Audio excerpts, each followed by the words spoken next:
Hello and welcome to another episode of How to Pass Your Theory Test. This video, it's about how to study for your theory test.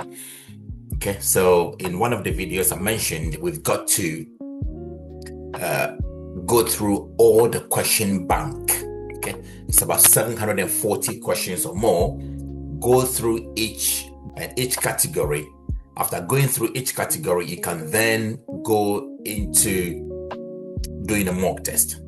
That way, your advancement, your score will be higher consistently, and you understand why it is so.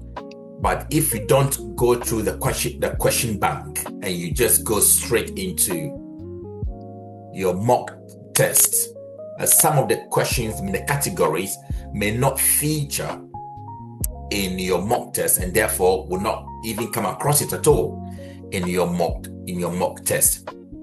Therefore, it is very, very important that you go through each question bank in each category.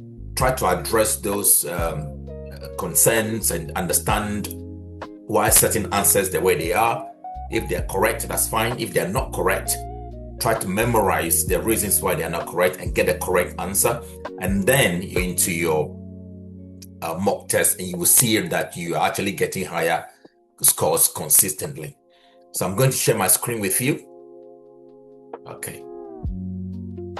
Choice questions, Iowa code, and these are some of the things I've done since 2023 or even a bit beyond that.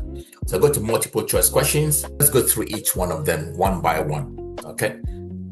So we're just going to have a practice session. So I've answered 19 answers when I last went into this. But I'll just begin the test anyway. Okay. So you can actually have it read to you. Heavy vehicles should take the next road on the left to avoid a weight limit. The road ahead bends to the left. Overtaking traffic should move back to the left. The road ahead has a camber to the left. Okay. So in one of my videos, I've already addressed the correct answer is overtaking vehicles should move back to the left. Okay. Check the answer. Okay. So that's correct. So the explanation is at the bottom of this below. Answer and there's explanation as to why it is so. Okay. In this picture, the road marking shows that overtaking drivers or riders need to return to the left. These markings show the direction drivers must pass hash markings or solid double white lines. They are also used to show the route that high vehicles should take under a low arched bridge. And let me hide this. Can I hide this? Yes, I can hide it. Your progress. In total, there are 26 questions in this topic. So far, you've correctly answered 1 out of 1 question in this practice session. So you can see how useful this is, okay? So it's very, very useful. And I want us to see the reasons for each answer. So this is really going to help you get better at passing your test, okay? Let's go to the next one. Have it read to us. Okay? You're waiting to emerge from a junction. The windscreen pillar is restricting your view. What should you be particularly aware of? Lorries, buses, motorcyclists, coaches. Okay, so the question says you are waiting to emerge from a junction. So you are emerging, okay? You are joining a road. And the windscreen pillar is restricting your view. What should you be particularly aware of? Now, lorries, you can see them roughly. The windscreen pillars wouldn't affect you. Buses, they are big enough for you to see. Coaches, they are big enough for you to see. So the correct answer will be motorcyclists because they are slightly smaller in relation to buses, coaches, and lorries, okay? So let's see if the answer is correct. Check your answer. Yes, it's correct, okay? You can see the answers there, okay? Windscreen pillars can completely block your view of pedestrians, motorcyclists, and cyclists. You should make a particular effort to look for these road users. Do not just rely on a quick glance, okay? Very, very important. You see why it's very important for you to understand the reason for the answers, okay? Go to the next one. Let's have the questions read. Why are these yellow lines painted across the road? To help you choose the correct lane. To help you keep the correct separation distance. To make you aware of your speed. To tell you the distance to the roundabout. So the correct answer is to make you aware of your speed. Okay, let's find out if it's correct. Yeah, it's correct. Okay, good. Have a look at the explanation below. You can pause the video, read the explanation, and then carry on to the next one. Okay, because if I want to read each explanation, this video could be longer. Okay, I know people's time are precious, but equally important, you want to pass your test. So invest as much time as possible into this, because when you pass, you can then go to your next level. Okay, it's a skill for life. So it's very, very important for you to take your time, to invest some time into it. Okay, you get out of it what you put into it. Next question. You're driving on a wet road. What should you do if you have to stop your vehicle in an emergency? Apply the parking brake and foot brake together. Keep both hands on the steering wheel. Select reverse gear. Give an arm signal. Okay, so you're driving on a wet road, all right? What should you do if you have to stop your vehicle in an emergency? Okay, select the reverse gear. No, don't do that. Give an arm signal. Not necessary.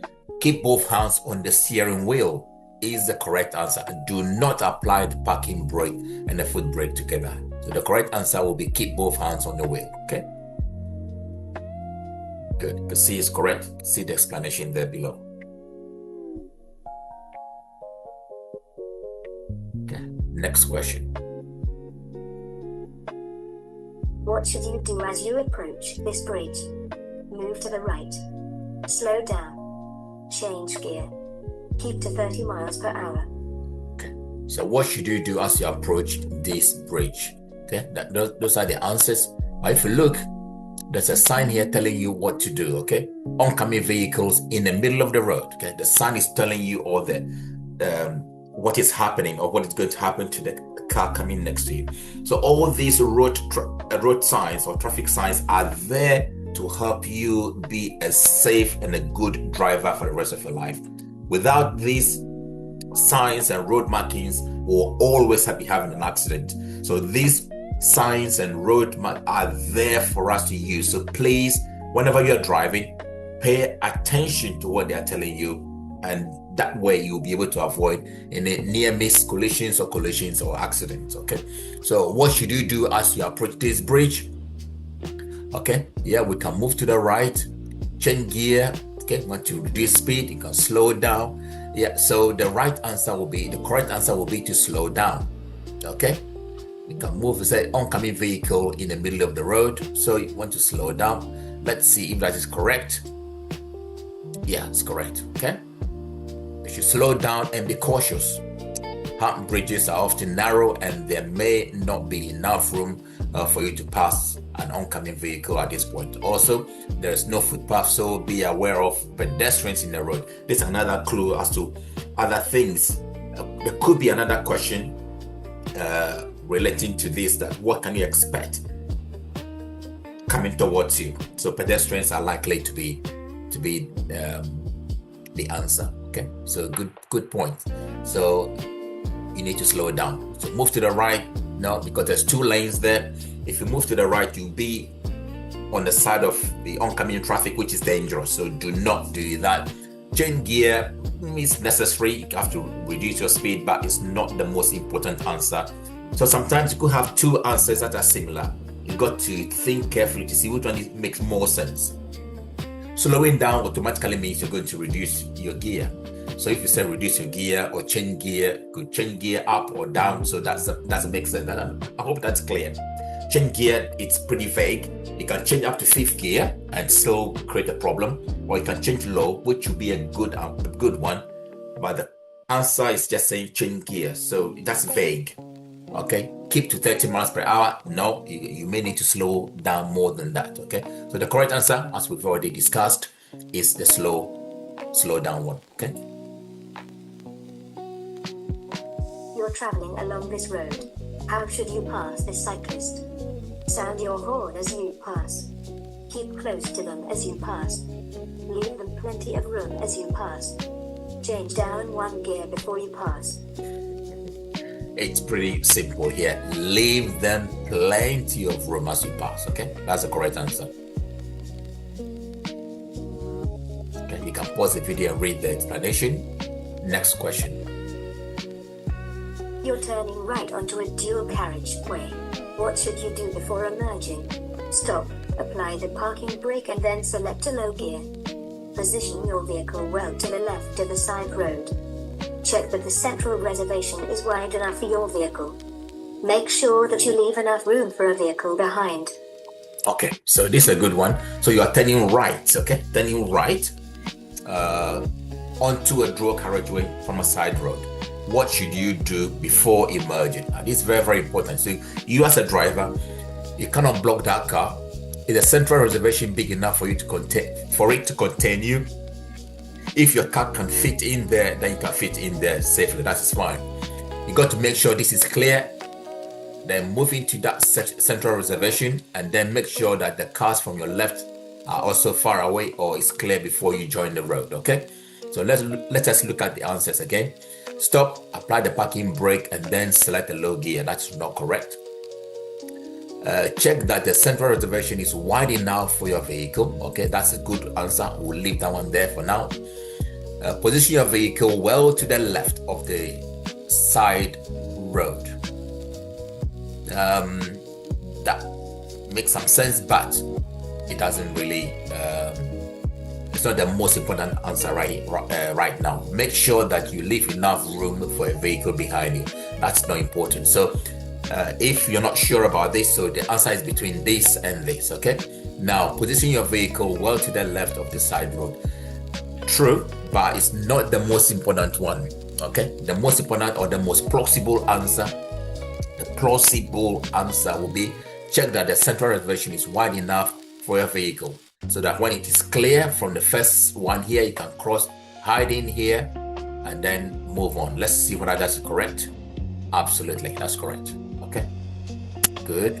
So we've got how many? So 7 out of 7. We've got more to go. There are objects hanging from your interior mirror. Why could this be a hazard? Your view could be obstructed. Your sun visor might get tangled. Your radio reception might be affected. Your windscreen could mess up more easily. So if you understand the question, you understand what this means in relation to a normal car, you are in a better position to answer this question. There are objects, sometimes you have these air fragrances hanging onto the interior mirror. Okay, not the correct answer. Okay, that's not correct. Your radio reception, that's not the correct answer. Your sun visor might be entangled. Absolutely not. They're too far away from each other. Okay. Your windscreen could miss up more easily. No, it just doesn't make sense, those answers. The correct answer is your view, could be restricted. Okay. So when you understand where the visor and all those other things say, you can just go straight into the correct answer and then you're off. Okay, good. Next question. What should you do before slowing down or stopping your vehicle? Sound the horn. Use the mirrors. Select your higher gear. Flash the headlights. Okay, the correct answer is use your mirrors. Okay, you don't sound the horn because sounding the horn is to alert people of your presence if they're going to pose a danger to you. Selecting the higher gear, that's not correct. Flash the headlights, there's no need for that. Flashing the headlights and using the horn have similar meaning. Okay, what should you do before slowing down or stopping your vehicle? Always use the mirrors, as particularly the interior mirror, the one at the top, because it lets you know what is happening behind you as to whether you need to stop suddenly or not progressively, or you could stop suddenly if it's necessary. Now, you looking at what is happening behind you influences your stopping distance. Okay, one of my favorite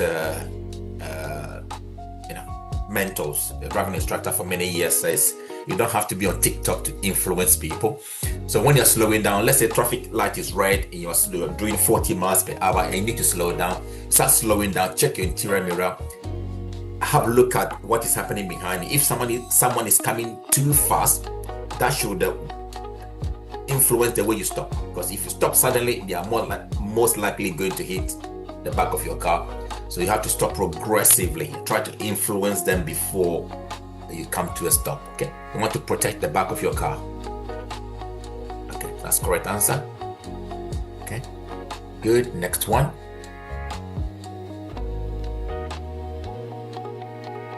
You're driving your car. When may you use a handheld mobile phone? When you're receiving a call. When you've parked safely. When you're driving at less than 30 miles per hour. When your car has automatic transmission. Okay. You do not, it's against the law to use a mobile phone when driving. You could see people doing it, but that should not be you. You should be a safe driver for the rest of your life. Okay. When you are parked safely is the correct answer.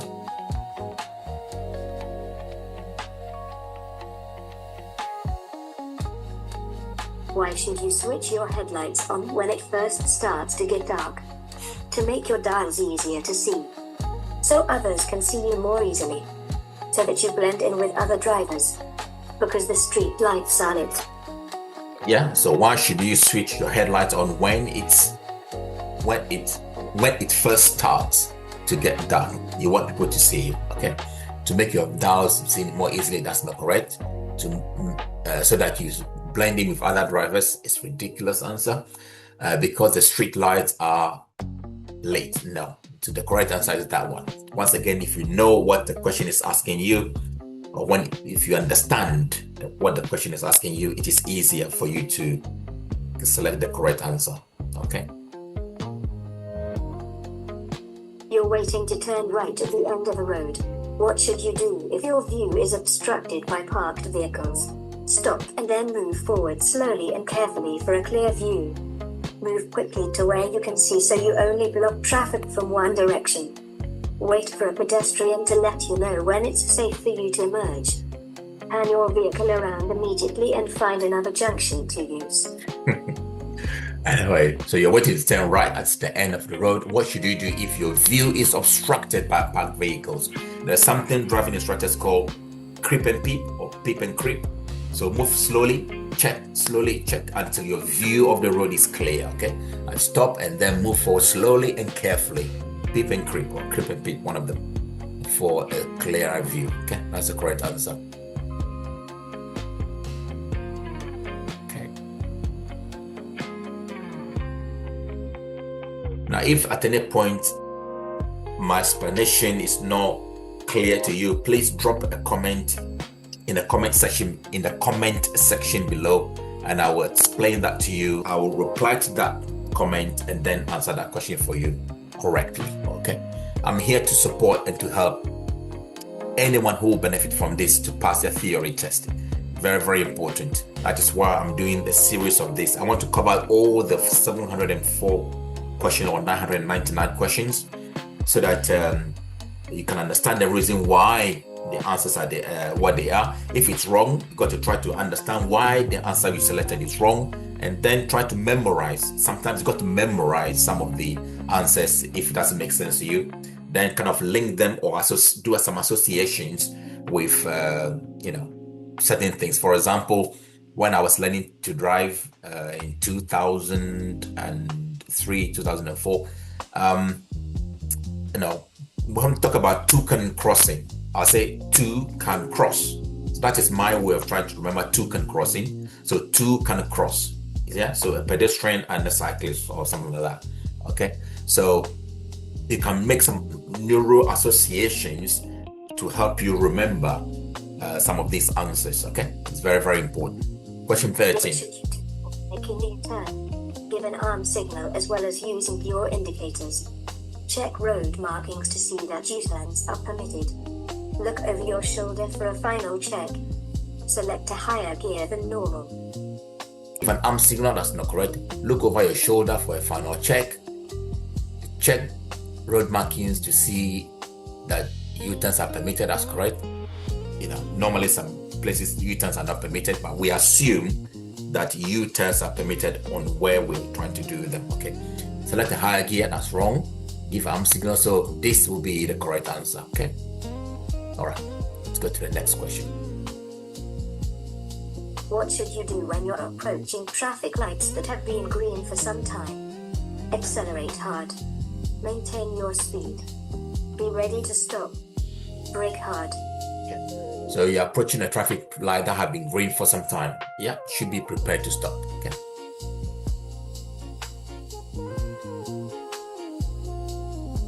What does the term blind spot mean? An area covered by your right-hand mirror. An area not covered by your headlights.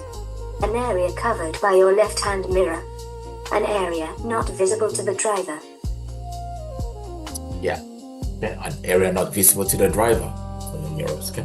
Once again, you can pause the video, read the explanation, and then we'll go to the next one. You can resume the video. You're following a large vehicle. Why should you stay a safe distance behind it?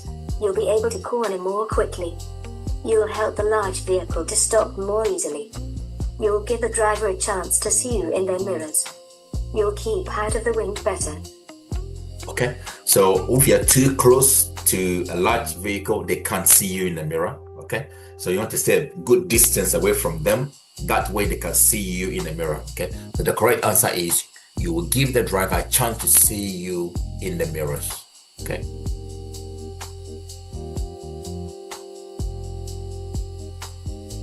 Ten more questions. Let's go. You're on motorway journey. What should you do if you start to feel sleepy? Play some loud music. Stop on the hard shoulder for a rest. Drive faster to complete your journey sooner.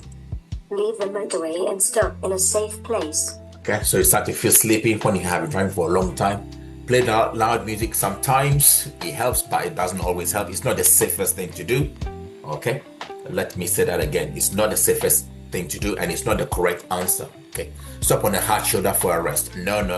The hard shoulder is only for emergencies. Okay, and after emergency, you leave the car in the hard shoulder, but you don't stay in the car. You move away because it's possible there could be an accident. So you move away from the car, but you don't get a rest in the hard shoulder. Drive faster to complete your journey sooner. No, that's a false thinking. You kill yourself. Let's put it that way. Sorry for the blunt answer. Okay, the correct answer is leave the motorway and stop in a safe place to get some rest. Very important. Okay, next question.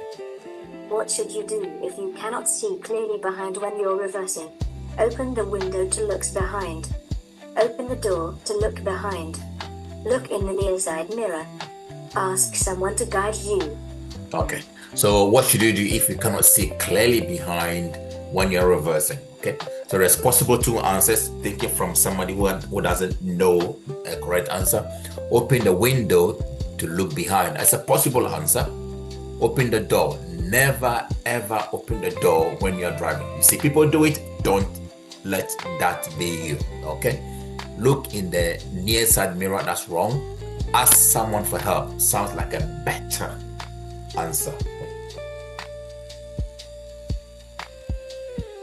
So although this looks reasonable, but always look for one of the answers which has more power than one of the other answers. So we have two similar answers, but look for one that makes more sense. Okay. Next question. When do windscreen pillars cause a serious obstruction to your view? When you're driving on a motorway. When you're driving on a dual carriageway. When you're approaching a one-way street. When you're approaching bends and junctions. Okay, so the windscreen pillars, okay?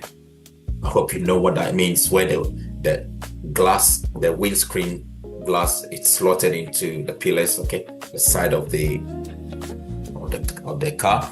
All right, on your peripheral vision. Yeah, when you're driving a straight line, there's no problem. So on a motorway, straight line, approach a one-way street, it doesn't matter, okay? When you're driving on the dual carriageway, it doesn't matter. But when you're approaching bends and junctions, that is when it becomes a problem, okay?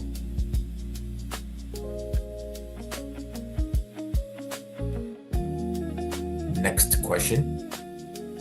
What's likely to happen if you use a hands-free phone while you're driving? It will improve your safety. It will increase your concentration. It will reduce your view. It will divert your attention. So what's likely to happen if you use a hands-free phone? Okay, it's connected to the Bluetooth system in the car. Modern cars have it now.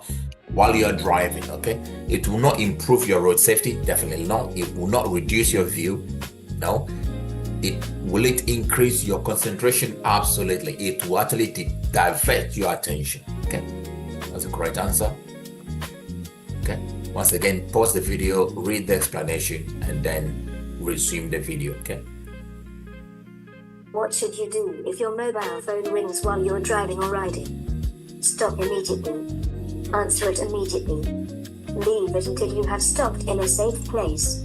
Pull up at the nearest curb.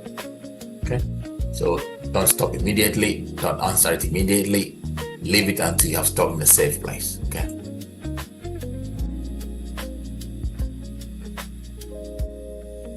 Why should you use your mirrors when you see a hazard ahead? Because you'll need to accelerate out of danger. To assess how your actions will affect the traffic behind. Because you'll need to brake sharply and stop. To check what's happening on the road ahead.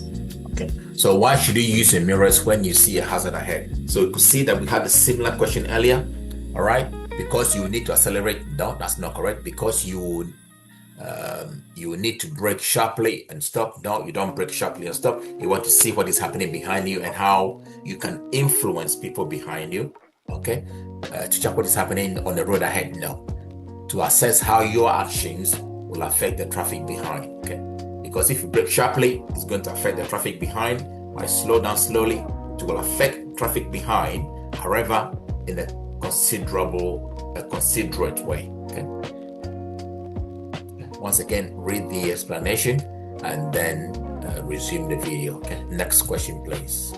What's most likely to distract you while you're driving? Using a mobile phone, using the windscreen wipers, using the demisters, using the mirrors. Once again, the answer is obvious. You'll be distracted by using the mobile phone. Demisters, you can't be distracted because if you're looking at it to push it, but the most sensible answer is using a mobile phone. Okay, you're not supposed to use mobile phone when you're driving.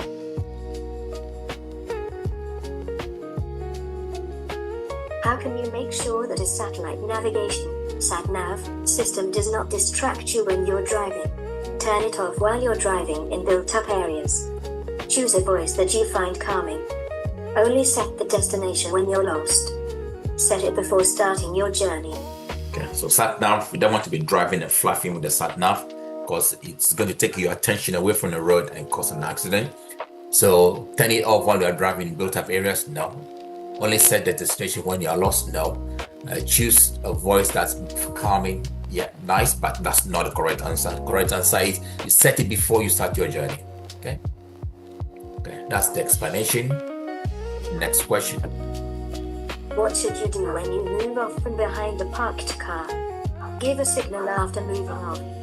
Look around before moving off. Look around after moving off. Use the exterior mirrors only. Yeah. You always look around carefully before you move off. Looking after you move off doesn't help because you've already caused an accident, so to speak. But you want to look around, see the problems, fix it before you move off. Okay, good. That's the explanation.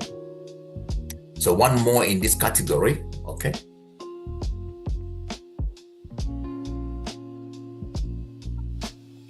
Next question. Where should you avoid overtaking? Just after a bend. In a one-way street. On a dual carriageway. Approaching a dip in the road. Okay. So where should you avoid overtaking? So just after a bend. Okay, so if you've gone after a bend and the road is straight, you can overtake. You can always overtake on a dual carriageway if it's safe to do so. In a one-way street, if it's big enough, you can do that. But when you approach the dip, you don't know what is behind, so that will be the correct answer. What's the correct answer? Okay, that's the okay. Good. I just ended it. What's wrong? Oh, this was the previous one. Sorry. So the score is 120 out of 26. So what's this?